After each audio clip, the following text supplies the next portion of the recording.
No, no. What happened? He hates bright lights. You know, there's some things I forgot to tell you guys, and they're really important. Number one, he hates bright lights. We know that. But you got to keep him out of the sunlight. Sunlight will kill him. Number two, keep him away from water. Don't give him any water to drink. And whatever you do, don't give him a bath. And probably the most important thing, don't ever feed him after midnight.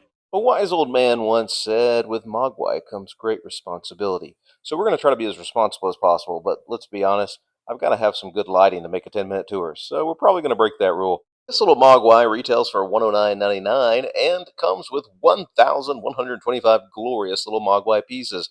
You also get this nice little booklet that is jam-packed with nostalgia and gives you all the information you need to know to take care of and build your little friend. 1, 2, 3, 4, Again, 5 just remember not to get him wet or you're going to end Now up with can free I have Christmas one? gifts for all your friends. I don't know, Pete. That doesn't sound too bad. Just like most great things from the 80s, there is some assembly required with 10 bags of Lego goodness. But once you put in all the hard and fun work of putting this little guy together, and he is a lot of fun, there are some unique building techniques in this, you get a cute little creation that just happens to be the size of Gizmo, if he was real.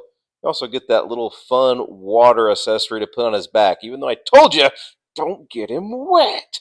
Take that off of there. We don't want more of these little guys running amok. Oh, thank you. And don't let it happen again. Good help is so hard to find these days. And just like in the movie, Gizmo comes with his own pair of 3D glasses to look at comic books with, just like he does in Billy's room. Unfortunately, just like the ones in the movie, they don't stay on his face. Still another fun accessory that gives a nod to the movie, kind of like the little water splat that you can stick to his back. Also a good reminder, don't get him wet. How many times do we have to tell you? He doesn't really have much articulation. The mouth and his eyebrows might slightly move. I don't think they're really meant to. That's just kind of me wiggling. His ears, though, have some great articulation. You can turn them in all different kinds of ways, kind of like how he is in the movie, when he's excited or when he's scared, just like, other pets like dogs, his ears go up and down. You can also move his arms. There's not a huge amount of articulation there. His fingers do move, as you can see, and his wrist can go in case he's full, he's eating a lot. Fried chicken, because obviously that's what Mogwais like to eat.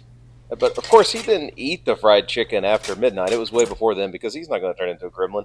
Gizmo never turns into a gremlin. Maybe you guys would be quiet. Remember this scene from the movie? I'm with Gizmo on this. They were disgusting. It was kind of grossed me out watching him eat that chicken. It'll really make you lose your appetite. But as you can see, Gizmo has some great articulation. You can also move his arms back and forth. Now, I built my Gizmo sitting because he's going to be in my office sitting on a shelf. But you also get enough pieces to build him standing up.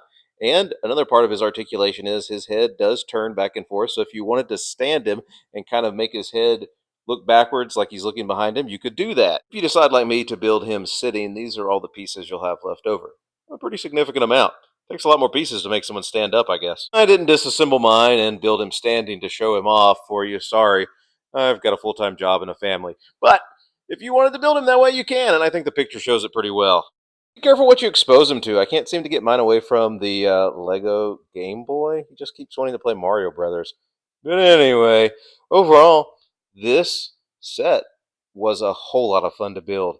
If you enjoy unique techniques and enjoy just the fun of building, some nostalgia, this is a great set. I really enjoyed building this. I have been collecting Lego for years, and I will have to say that in the last few years, I have really just gotten even more enjoyment out of some of the ways that Lego is coming up with to build creative things like Gizmo here.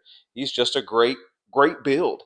Sadly, the price for Lego sets are going up, and a lot of the licensed sets like Harry Potter and Star Wars and all of those different licenses that Lego has, oftentimes those sets are even pricier. And so I thought this little guy for the price point was a pretty good little set. I can see him under the Christmas tree for a lot of 80s lovers, or if you're like me and were born in the 80s and grew up with this movie, because let's face it, Gizmo's just Awesome. My only complaint is sets like this, especially like the ones that are in the Star Wars line, like the Ewok and R2D2, come with a minifigure. And I was disappointed. Lego, we know you've got a Gizmo minifigure. Where's he at? Why didn't you give us another one? You've already got him. Come on, step up, Lego. Thanks for going on this tour with me, and until next time, keep following the rules and keep building.